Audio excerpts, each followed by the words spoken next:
Good evening. This is the Guyana Learning Channel's News in Capsule for Thursday, July 15, 2021. Here's a look at the top stories we will be covering. First day of cash grant distribution deemed a success. $585 million Ramzuls school to be constructed, and $21 million lab for Rice Research Station. In the world of sports, Guyana Rugby Football Union to begin RAN 7S training. Regionally, Jamaica's health ministry partners with the University of the West Indies. And internationally, WhatsApp to let users message without their phones.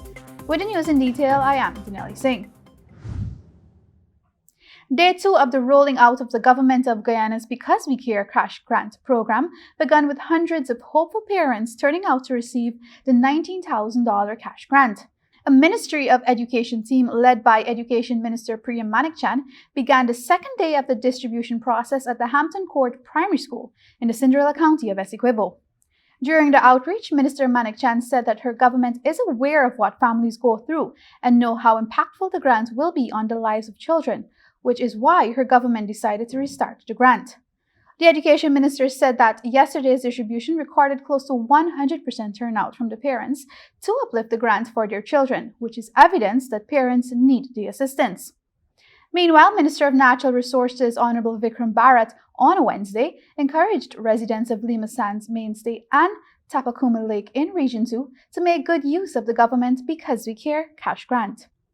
The minister noted that the government is committed to ensuring that people benefit from the government's programs and policies regardless of the sector. He said the initiative is aimed at supporting parents and students and reducing the cost of living.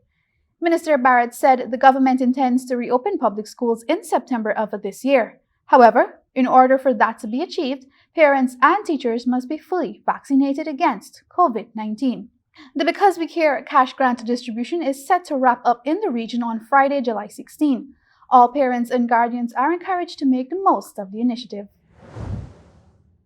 On Wednesday, Minister of Education Priya Manikchan, Minister of Local Government and Regional Development Nigel Darmlal, and Minister of Natural Resources Vikram Bharat turned the sod, signifying the beginning of the construction of a new Ramzuls secondary school in Region 2. Minister Manikchan said that over the last 5 years, the school had reached a state where it required heavy maintenance work, but nothing was done, causing more than 500 children to suffer.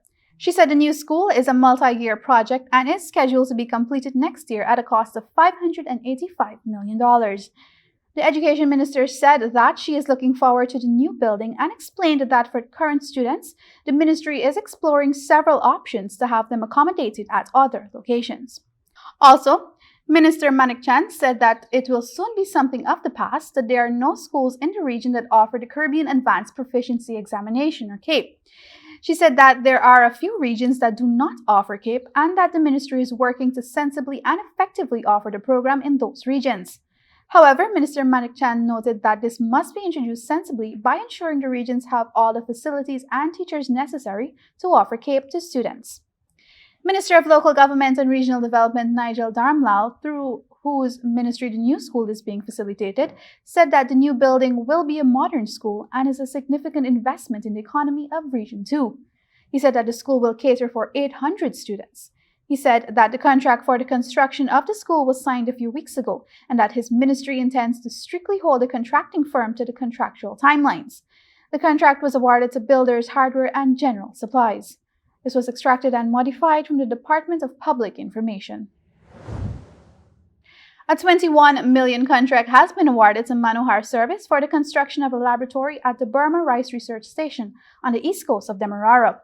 The contract was signed Wednesday at the Ministry of Agriculture. The research station, run by the Guyana Rice Development Board, is currently operating without a laboratory. The laboratory will facilitate the development of value-added products from local rice varieties and perform sensory evaluation of new products. The laboratory will allow for microbial analysis, determine shelf life, and test quality parameters of rice and rice-based products.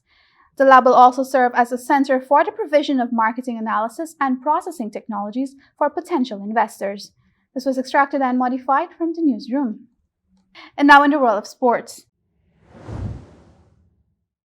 The Guyana Rugby Football Union (GRFU) has accepted the invitation from the Rugby Americas North (RAN) to participate in its 7 tournaments that is scheduled for October 16 and 17 in the Turks and Caicos, as the executive has wasted little time in announcing a 34-member training squad that is scheduled to begin training this weekend under the experienced eyes of head coach Theodore Henry.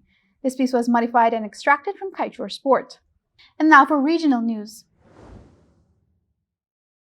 The National Health Fund (NHF) is to capitalize on research by the Caribbean Institute of Health at the University of the West Indies, which is to conduct a study on Jamaicans' salt consumption pattern to drive policy direction for the Ministry of Health and Wellness. The research, titled Jamaica Salt Consumption Knowledge, Attitude and Practice Study, will be a part of the ministry's wider plans to help consumers to make better choices in food consumption and reduce non-communicable diseases (NCD) in the population. The research is to also guide the process by the MOHW to reduce Jamaicans' salt intake to less than 5 grams per day for the typical adult, which is the recommendation of the World Health Organization. This is expected to reduce the island's inhabitants developing NCDs such as high blood pressure, stroke, heart, and kidney disease. Meanwhile, Minister of Health and Wellness Dr. Christopher Tufton said he is looking forward to the report from the study, as the island's health authorities target a 2025 deadline that has been signed onto for the healthy lifestyle changes at international conventions. This piece was extracted and modified from Loop News, Jamaica. And now for international news. WhatsApp is testing a new feature that will let people message without using their phones for the first time. At present, WhatsApp is linked to a user's phone. Its desktop and web apps need a device to be connected and receiving messages. But the new feature will let users send and receive messages even if their phone battery is dead. Up to 4 other devices like PCs and tablets can be used together. WhatsApp said. To begin with, the new feature will be rolled out as a beta test for a small group of users, and the team plans to improve performance and add features before enabling it for everyone. End-to-end encryption, a key selling point for WhatsApp, will still work under the new system, it said. This piece was extracted and modified from BBC. With that, we've reached the end of our broadcast for today. Be sure to join us again right here on the Guyana Learning Channel for more educational news and updates. On behalf of the technical team, thank you for watching, and remember to stay safe, Guyana.